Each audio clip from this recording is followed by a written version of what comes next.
إن الحمد لله نحمده ونستعين به ونستهديه ونستغفره ونستنصره ونعوذ بالله من شرور أنفسنا ومن سيئات أعمالنا. من يهد الله فلا مضل له ومن يضلل فلن تجد له وليا مرشدا.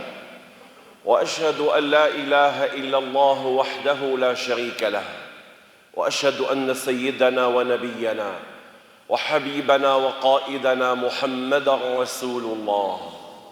اللهم صل على سيدنا محمد وعلى آله وصحبه وسلم، وأحينا اللهم على سنته وأمتنا على ملته واحشرنا في زمرته مع الذين أنعمت عليهم من النبيين والصديقين والشهداء والصالحين.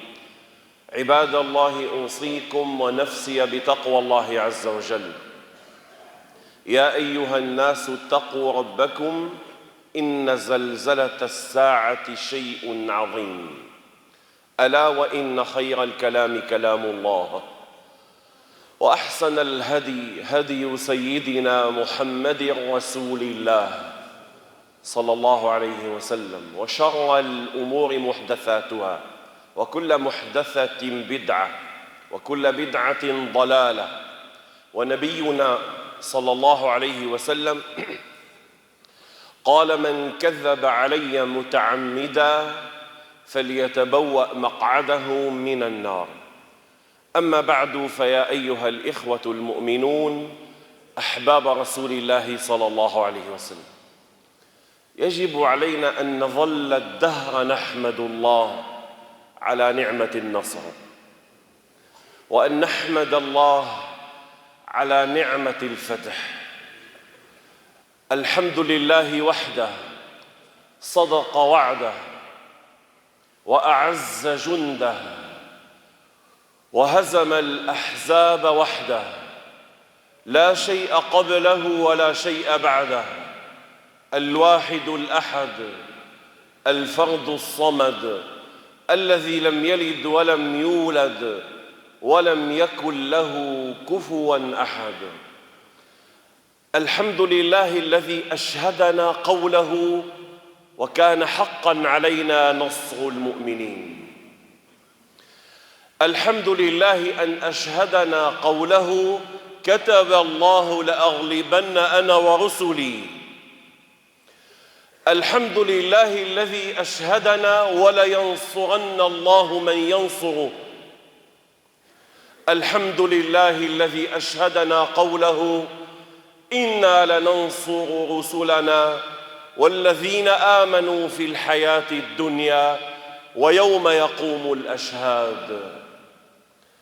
الحمد لله الذي أشهدنا قوله: إن الذين كفروا ينفقون أموالهم ليصدوا عن سبيل الله فسينفقونها ثم تكون عليهم حسرة ثم يغلبون والذين كفروا إلى جهنم يحشرون. ونسأله سبحانه وتعالى تمام النعمة، نسأله أن نشهد جميعاً وأولادنا والمسلمين قوله: الذين إن مكناهم في الأرض أقاموا الصلاة وآتوا الزكاة وأمروا بالمعروف ونهوا عن المنكر ولله عاقبة الأمور. نسأله أن نشهد قوله سبحانه وتعالى: وليمكنن لهم دينهم الذي ارتضى لهم وليبدلنهم من بعد خوفهم أمنا يعبدونني لا يشركون بي شيئا. أيها الأحبة الأكارم، إن الشكر يأتي بالمزيد، فمن كرم الله أنه يعطي قبل الشكر، وأنه يزيد عطاء بعد الشكر. لئن شكرتم لأزيدنكم. وإن الشكر كما تعلمون له ركنان أساسيان: الأول أن نعترف أن النعمة خارجة من يد الله الكريم، وأنه وحده صاحب الفضل وصاحب المنة وصاحب النعمة. وما التضحيات والجهاد والجهود والصبر والمعاناة والصرخات والأنات إلا اجتهادا في إرضاء المنعم، وسؤالا لنعمة لا تخرج إلا من يده، ولنصر لا يهبه إلا هو سبحانه وتعالى. هذا الركن الأول. الركن الثاني أن نحافظ على هذه النعمة، وأن نحشد الجهود والطاقات في استخدامها في إرضاء المنعم سبحانه وتعالى. هذا أعظم الواجبات، أن نستنفر جميعاً للبناء وترتيب الأولويات وحفظ حقوق الناس واسترجاع حقوق الناس وملء الثغور الكثيرة الفارغة التي تحتاج إلى أبناء هذا البلد المخلصين الصادقين الذين لا يرجون إلا الله سبحانه وتعالى، وتفويت الفرصة على المتربصين وما أكثرهم الذين يريدون سرقة هذا النصر وأخذ هذه النعمة من بين أيدينا. والله أعطاها للمتوضئين وأعطاها للمصلين وأعطاها للمجاهدين الذين ما خرجوا من أجل ملك ولا من أجل حكم ولا من أجل مال ولا من أجل مكاسب، وإنما خرجوا دفاعاً عن دين الله وإحقاقاً للحق ونشر العدل في ربوع الأرض وإخراج الناس من الظلمات إلى النور. هؤلاء هم المؤهلون لأن يسدوا هذه الثغور الفارغة.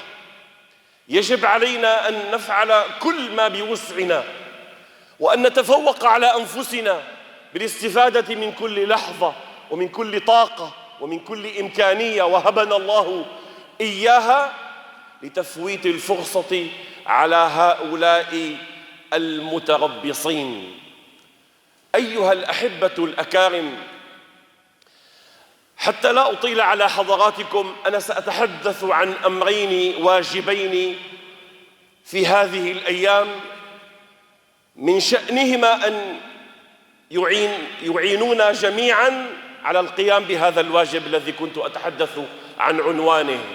الواجب الأول توحيد الكلمة ووحدة الصف ونبذ الخلاف وطرح المشكلات الشخصية جانباً، وأن نكون على قلب رجل واحد، وأن نعتصم بحبل الله جميعاً، وأن ننبذ ونهجر كل ما من شأنه أن يعكر هذه الوحدة التي لا يرضى الله منا إلا هي، ولا يرضى رسوله صلى الله عليه وسلم منا إلا هي. وأنتم تعلمون أن النبي صلى الله عليه وسلم وهو في غمرة انشغاله في إرساء قواعد الدولة المسلمة الناشئة الفتية بعد أن فتح الله عليه مكة ونصره نصراً مبيناً، وهو في غمرة هذا الانشغال سمع بخلاف وقع بين أشخاص من أصحابه بهمز ولمز واستفزاز من رجل منافق يهودي ذكرهم بأيام الجاهلية، فاختلفوا وكادوا يقتتلوا، وهم كانوا أفراداً لم يكونوا مجموعاً كبيراً. ومع ذلك عد النبي صلى الله عليه وسلم هذا حدثاً خطيراً، فترك كل شيء وهرع إليهم يقول لهم: أفترجعون كفاراً بعدي يضرب بعضكم رقاب بعض بعد أن جمعكم الله على الإسلام؟ لقد عد التفرقة كفراً، سماها كفراً، قال: أفترجعون بعدي كفاراً، يعني متفرقين. فكأن التفرقة تؤدي إلى الكفر، وهي من صفات الكافرين، ولا يليق بمؤمن أن يتصف بصفات للكافرين.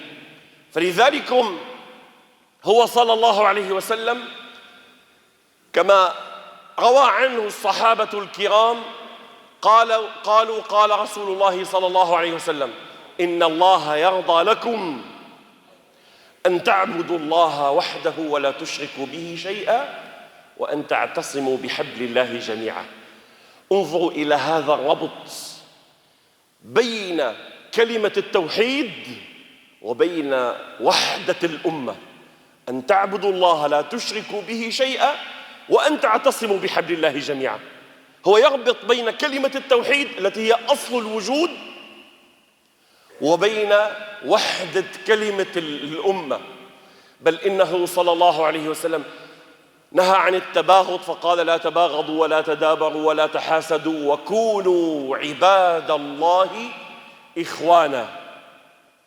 حتى إنه قال: إذا كنتم في سفر ثلاثة فأمروا، لأن وجود أمير عليكم وإن كنتم 3 أشخاص يجعل كلمتكم كلمة واحدة.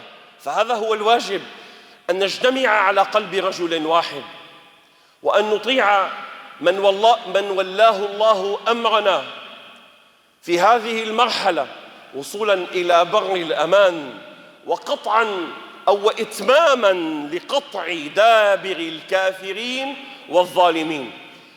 ولا دائما أذكر نفسي وإخواني بأن عدوا واحدا سقط من ورائه أعداء كثيرون، والمعركة لم تنتهي بين الحق والباطل وبين العدل والظلم، فما زال أمام الأمة كثير من الجولات وكثير من المعارك وكثير من الجهاد وكثير من الواجبات. فلئن سقط الهارب فمن ورائه أناس ما زالوا متربصين. إن لم نكن على قلب رجل واحد لربما لا سمح الله نفذوا من جديد إلى جسم هذه الأمة الطاهر وأحدثوا فيه شرخا كالذي كان لا قدر الله سبحانه وتعالى. الأمر الثاني والأخير، وهو لا ينفك عن الأول بل هو مرتبط به ارتباطا وثيقا، ألا وهو إسقاط حظوظ النفس وإسقاط الرغبة والبحث عن المكاسب الشخصية. فما حصل لم يكن غنيمة نحن نسرع لتقاسمها فيما بيننا ومن سبق كان له حظوة أكثر، أبدا. الذين ضحوا بأرواحهم ودمائهم والذين عانوا البعد عن البلاد وعن ملاعب الصبا، والذين قضوا في المعتقلات والمغيبين والأرامل واليتامى والثكالى، لم يضحوا بكل ذلك من أجل أن نتقاتل نحن على المكاسب ويأخذ كل واحد منا قسما لنفسه، أبدا. إن هذه الحرية المنضبطة بضوابط الشريعة التي نرجوها، وإن هذه الكرامة التي أكرمنا الله بها دفع في سبيلها تضحيات كلكم يعلمها، لتكون لمجموع الأمة، لتكون لإحقاق الحق، لا من أجل مصلحة شخصية لي أو منصب أتقلده أو مكسب هنا أو مكسب هناك. هذه خيانة للأمة وخيانة للدين وخيانة لله ولرسوله صلى الله عليه وسلم، وخيانة لدم الشهداء، وخيانة للمعتقلين، وخيانة للأرامل والأيتام والمهجرين والمبعدين، خيانة لكل هؤلاء. وأحيانا أيها الأحبة الشيطان يتسلل إلى نفس كل واحد منا ليوسوس له فيقول له إن هذه المكاسب التي تبحث أنت عنها تبحث عنها من أجل المصلحة العامة، وهي في الحقيقة ليست كذلك.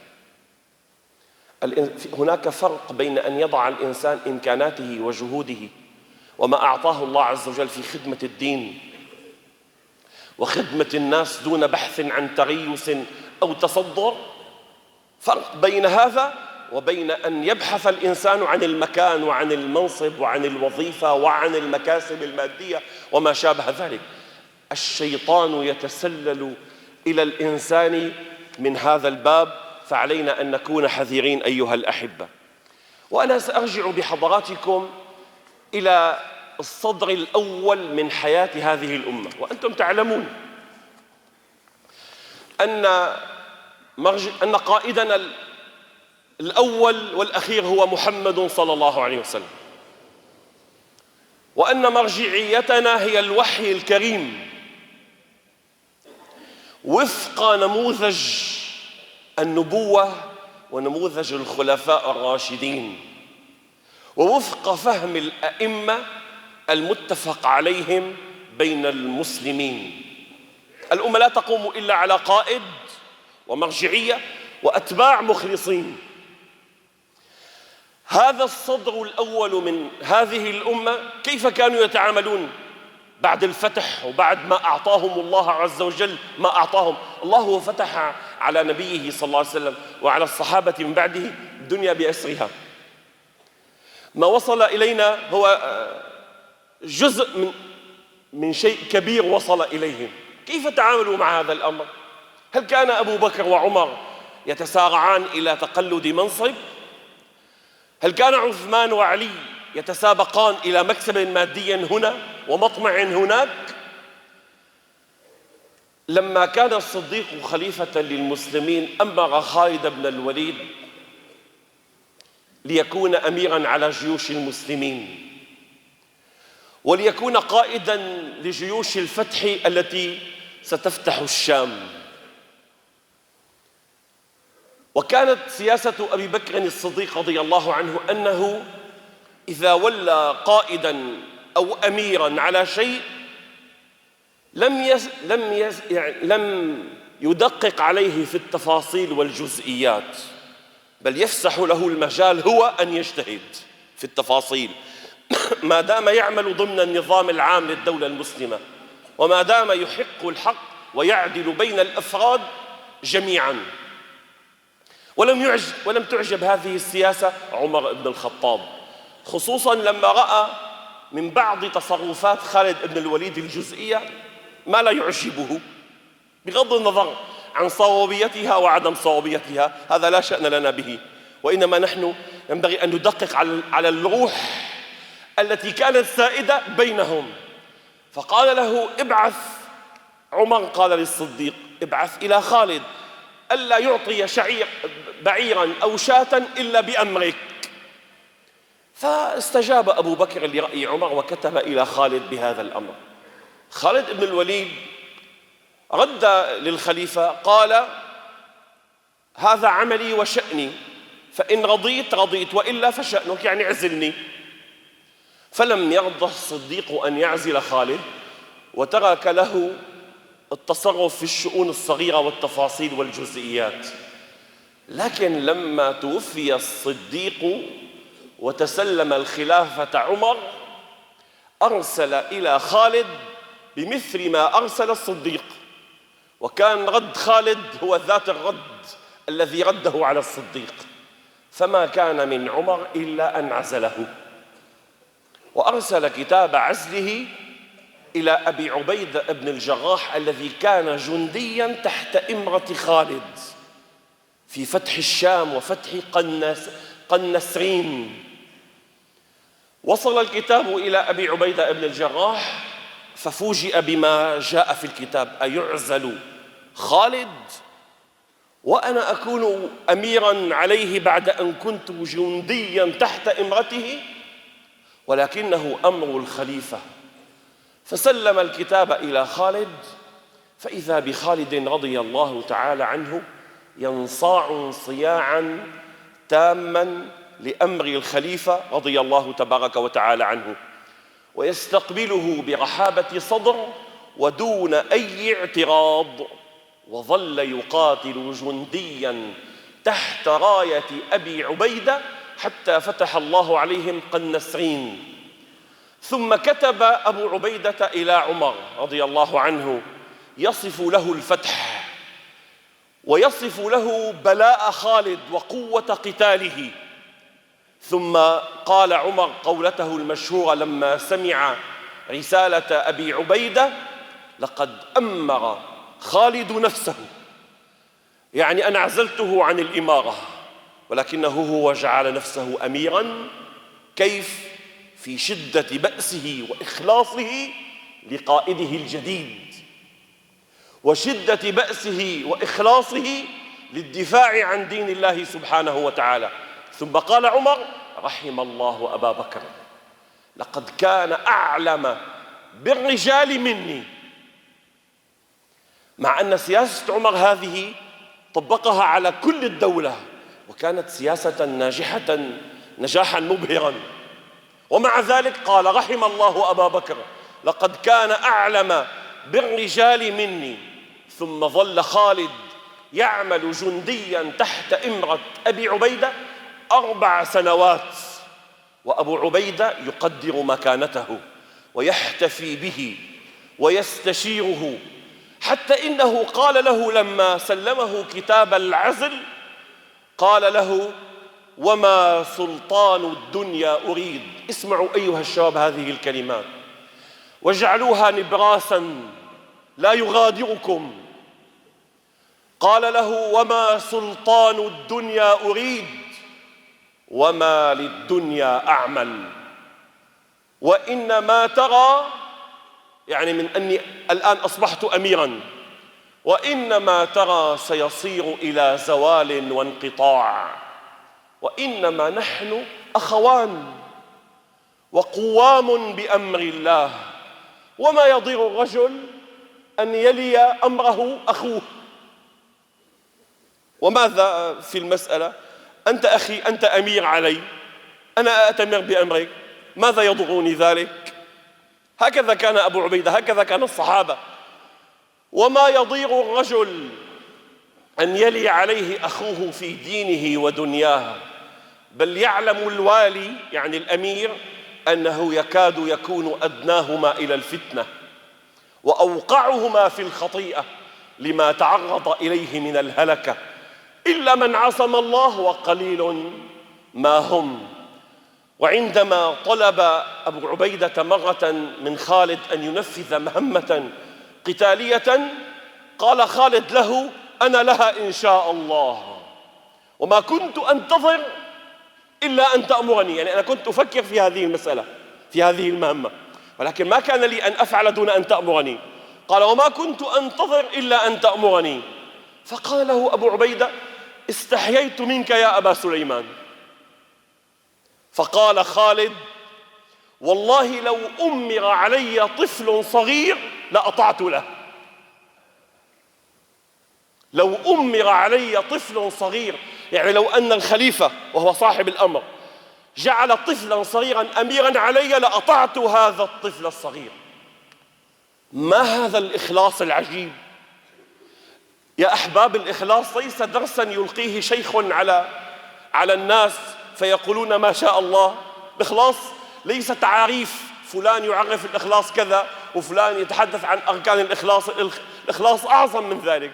الإخلاص هو فعل، سلوك أنت تعيشه في حياتك، تثبت فيه أنك ما تبحث إلا أن يرضى الله سبحانه وتعالى.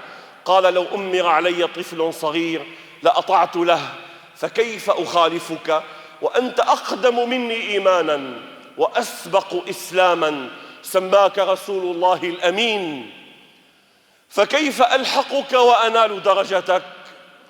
والآن أشهدك. خالد قال له بعد ذلك: والآن أشهدك أني جعلت نفسي حبسا في سبيل الله ولا أخالفك أبدا. ثم لما التقى عمر بخالد بعد ذلك قال له، يعني عمر قال لخالد، قال له: والله إنك علي لكريم، وإنك إلي لحبيب، ولن تعاتبني بعد اليوم على شيء. يعني لن ترى مني يوما من الأيام القادمة شيئا تعاتبوني عليه. ثم كتب عمر إلى الأمصار انظروا إلى هذا الكلام: إني لم أعزل خالدا سخطة عليه ولا خيانة منه، ولكن الناس فتنوا به فصاروا يقولون لا يهزم جيش قائده خالد بن الوليد، فخفت أن يوكلوا إليه ويبتلوا به، وأنا لا أريد أن يكونوا بعرض فتنة، وأردت أن أعلمهم أن الله هو الصانع وأن الله هو الناصر. ولقد قال خالد وهو على فراش الموت لأبي الدرداء: يا أبا الدرداء، لقد مات، أو لئن مات عمر، لأن خالد مات قبل عمر، فخالد قال لأبي الدرداء: لئن مات عمر لترين أمورا تنكرها. هو اعتراف بقوة عمر وحنكة عمر وسياسة عمر وأمانة عمر وفضل عمر، حتى إنه قال: لئن مات ستحدث مشاكل كثيرة ستراها وتنكرها. قال: لئن مات عمر لترين أمورا تنكرها، ولقد تدبرت وتفكرت في مرضي هذا فعرفت أن عمر كان يريد الله بما فعل، وكنت أدل عليه بقرابتي، يعني أنا كنت قريب منه من حيث النسب، وربما أي واحد مكانه كان يعني قربني لقرابتي، ولقد كنت أدل عليه بقرابتي، فوجدته لا يبالي قريبا ولا يخاف في الله لومة لائم. ولما مات خالد حزن عليه عمر حزنا شديدا، فقيل له: إن بنات عمه يبكينه. قال: دعهن يبكين على أبي سليمان، على مثله تبكي البواكي. هذا هو إخلاص الصحابة. هم استطاعوا أن يقيموا تلك الخلافة الراشدة ويصلوا إلى الدنيا بأسرها، وينشروا النور الذي أنزله الله على نبيه محمد صلى الله عليه وسلم بوحدة كلمتهم وإسقاط حظ نفوسهم، وهذا الإخلاص العجيب. فنسأل الله سبحانه وتعالى حالا كحالهم وتمكينا كتمكينهم وشكرا لنعمة الله كشكرهم، حتى يحفظ الله لنا ما أعطانا. أقول هذا وأستغفر الله العظيم لي ولكم.